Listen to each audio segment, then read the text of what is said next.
ಶಾಲೆಯ ಪ್ರಾಂಶುಪಾಲರು ಶಿಕ್ಷಕರೊಬ್ಬರ ಮೇಲೆ ಹಲ್ಲೆ ನಡೆಸಿರುವ ಆಘಾತಕಾರಿ ಘಟನೆ ಉತ್ತರ ಪ್ರದೇಶದ ಆಗ್ರಾದಲ್ಲಿ ನಡೆದಿದೆ. ಶಿಕ್ಷಕಿ ಶಾಲೆಗೆ ತಡವಾಗಿ ಬಂದಿದ್ದು ಇದರಿಂದ ಕೋಪಗೊಂಡ ಪ್ರಿನ್ಸಿಪಾಲ್ ಬಟ್ಟೆ ಹಿಡಿದುಕೊಂಡು ಮನಬಂದಂತೆ ಥಳಿಸಿದ್ದಾರೆ.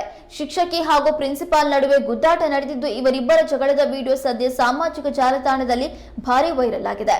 ವಿಡಿಯೋ ಎಲ್ಲೆಡೆ ವೈರಲ್ ಆಗ್ತಾ ಇದ್ದಂತೆ ನೆಟ್ಟಿಗರ ಆಕ್ರೋಶಕ್ಕೆ ಕಾರಣವಾಗಿದೆ. ಮೇ 3ರಂದು ಆಗ್ರಾದ ಪ್ರಾಥಮಿಕ ಶಾಲೆಯೊಂದರಲ್ಲಿ ಈ ಘಟನೆ ಸಂಭವಿಸಿದ್ದು ಅದರ ವಿಡಿಯೋ ಸಾಮಾಜಿಕ ಮಾಧ್ಯಮದಲ್ಲಿ ವೈರಲ್ ಆಗಿದೆ. ಶುಕ್ರವಾರವಷ್ಟೇ ಬೆಂಗಳೂರು, ಮೈಸೂರು ಸೇರಿ ದಕ್ಷಿಣ ಕರ್ನಾಟಕದ ಹಲವು ಜಿಲ್ಲೆಗಳಲ್ಲಿ ವರುಣ ಅಬ್ಬರಿಸಿದ್ದಾನೆ. ಮತ್ತೊಂದು ಖುಷಿಯ ವಿಚಾರ ಏನು ಅಂದ್ರೆ ಮೇ 19ರವರೆಗೂ ಕರ್ನಾಟಕದಲ್ಲಿ ಉತ್ತಮ ಮಳೆ ಸುರಿಯಲಿದೆ ಎಂದು ಅಂದಾಜಿಸಲಾಗಿದೆ.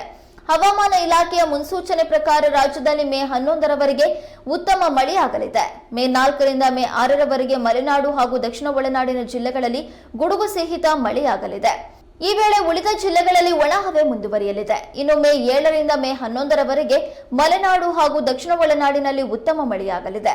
ಅದಲ್ಲದೆ ಮೇ 9ರಿಂದ 11ರವರೆಗೆ ರಾಜ್ಯಾದ್ಯಂತ ಮಳೆ ಸುರಿಯಲಿದೆ ಎಂದು ಐಎಂಡಿ ತಿಳಿಸಿದೆ. ಅಶ್ಲೀಲ ವಿಡಿಯೋ ಪ್ರಕರಣದ ಸಂಬಂಧ ಹಾಸನ ಸಂಸದ ಪ್ರಜ್ವಲ್ ರೇವಣ್ಣ ವಿರುದ್ಧ ಬ್ಲೂ ಕಾರ್ನರ್ ನೋಟಿಸ್ಗೆ ಎಸ್ಐಟಿ ಅಧಿಕಾರಿಗಳು ಸಿಬಿಐ ಅಧಿಕಾರಿಗಳಿಗೆ ಇಂಟರ್ಪೋಲ್ ಮೂಲಕ ಮನವಿ ಮಾಡಿದ್ದಾರೆ.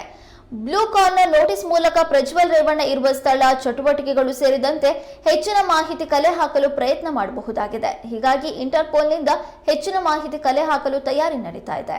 ಭಾರತ ಮತ್ತು ಕೆನಡಾ ನಡುವಿನ ರಾಜತಾಂತ್ರಿಕ ಸಂಬಂಧ ಹದಗೆಡಲು ಕಾರಣವಾಗಿದ್ದ ಖಲಿಸ್ತಾನಿ ಭಯೋತ್ಪಾದಕ ಹರ್ದೀಪ್ ಸಿಂಗ್ ನಿಜ್ಜಾರ್ ಕೊಲೆ ಪ್ರಕರಣದಲ್ಲಿ ಮಹತ್ವದ ಬೆಳವಣಿಗೆ ನಡೆದಿದೆ. ಹರ್ದೀಪ್ ಸಿಂಗ್ ನಿಜ್ಜಾರನ್ನ ಹತ್ಯೆ ಮಾಡಿದ 3 ಹಂತಕರನ್ನ ಕೆನಡಾ ಪೊಲೀಸರು ಬಂಧಿಸಿದ್ದಾರೆ. ರಾಯಲ್ ಕೆನಡಿಯನ್ ಮೌಂಟೆಡ್ ಪೊಲೀಸರು 3 ಭಾರತೀಯರಾದ ಕರಣ್ ಸಿಂಗ್, ಕಮಲ್ ಪ್ರೀತ್ ಸಿಂಗ್ ಮತ್ತು ಕರಣ್ ಬ್ರಾರ್ ಎಂಬುವರನ್ನ ಬಂಧಿಸಿದ್ದಾರೆ.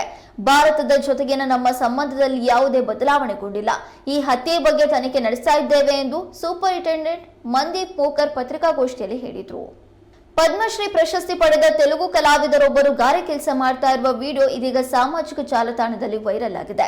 ದರ್ಶನಂ ಮೊಗಲಯ್ಯ ಅವರು 2022ರಲ್ಲಿ ಕಿನ್ನೇರ ವೇಣ ನುಡಿಸೋದಕ್ಕಾಗಿ ಪದ್ಮಶ್ರೀ ಪ್ರಶಸ್ತಿಯನ್ನ ಪಡೆದಿದ್ರು. ಭೀಮ್ಲಾ ನಾಯಕ್ ಸಿನಿಮಾದ ಟೈಟಲ್ ಸಾಂಗ್ಗೆ ದರ್ಶನಂ ಅವರು ಕಿನ್ನೇರ ನುಡಿಸಿದ್ರು.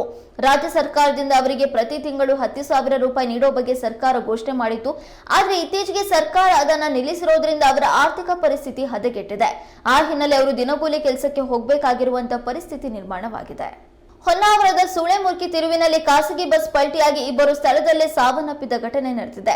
ಮೃತರನ್ನ ತುಮಕೂರು ಮೂಲದ 26 ವರ್ಷದ ಲೋಕೇಶ್ ಮತ್ತು ಚಿಕ್ಕಬಳ್ಳಾಪುರದ 38 ವರ್ಷದ ರುದ್ರೇಶ್ ಎಂದು ಗುರುತಿಸಲಾಗಿದೆ. ಇನ್ನುಳಿದಂತೆ 49 ಪ್ರಯಾಣಿಕರಿಗೆ ಸಣ್ಣ ಪುಟ್ಟ ಗಾಯಗಳಾಗಿದ್ದು ಅಪಾಯದಿಂದ ಪಾರಾಗಿದ್ದಾರೆ. ಗಾಯಾಳುಗಳನ್ನ ಶಿವಮೊಗ್ಗದ ಮೆಗಾನ್ ಹಾಗೂ ಹೊನ್ನಾವರ ಆಸ್ಪತ್ರೆಯಲ್ಲಿ ದಾಖಲು ಮಾಡಿ ಚಿಕಿತ್ಸೆ ನೀಡಲಾಗುತ್ತಿದೆ. ಖಾಸಗಿ ಬಸ್ನಲ್ಲಿ 53 ಮಂದಿ ತಂಡ ಗೌರಿಬಿದರೂರಿನಿಂದ ಧರ್ಮಸ್ಥಳಕ್ಕೆ ಹೋಗ್ತಾ ಇದ್ದಾಗ ಅಪಘಾತ ಸಂಭವಿಸಿದೆ. ಚಾಲಕನ ಅತಿ ವೇಗದ ಕಾರಣ ಬಸ್ ಸುಳೆಮುರ್ಕಿ ತಿರುವಿನಲ್ಲಿ ಪಲ್ಟಿಯಾಗಿದೆ. ಈ ಕುರಿತು ಹೊನ್ನಾವರ ಪೊಲೀಸ್ ಠಾಣೆಯಲ್ಲಿ ಪ್ರಕರಣ ದಾಖಲಿಸಲಾಗಿದೆ.